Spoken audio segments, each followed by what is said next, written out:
Last week, the Minister of Health, a colleague of yours here, reaffirmed that many deaths in Kano recently were related to the COVID-19 outbreak.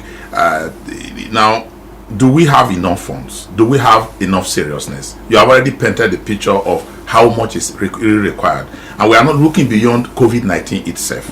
Do we have enough fundings, political will, and the seriousness to diagnose, detect, and treat diseases before they result in deaths like what happened in any of our local areas?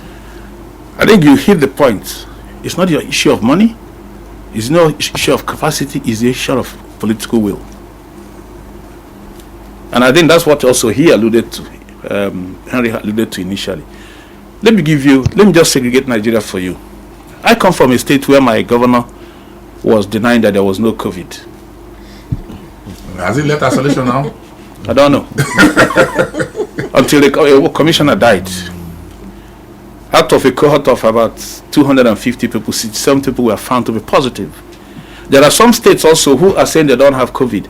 Some people in development work are now getting positive, and they are trying to sneak to other states. In Abuja here, we are receiving people from so many states that are denying. Kogi here, we are receiving patients.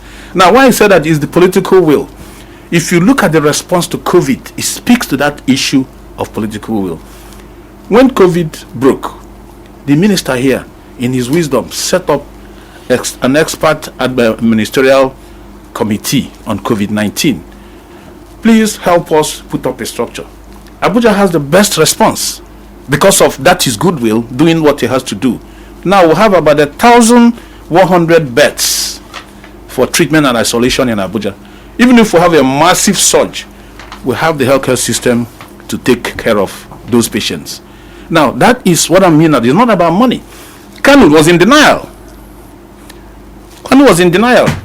Even Dangote donated money to support them. So it's not even the issue of money. It's the issue of articulating what you do, have a structure, have a strategy, and go after that. Because the first strategy we did in Abuja is to say, let us first make sure that we have enough beds. Because what is happening in the developed world is that the COVID-19 overwhelmed their healthcare system. Yes. They even have redundancy more than us.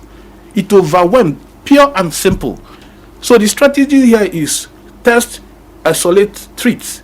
Remove those people from the system so they won't continue to infect people. Reduce the speed of infection so that at any point in time, the people that are ill, the healthcare system can accommodate. All right.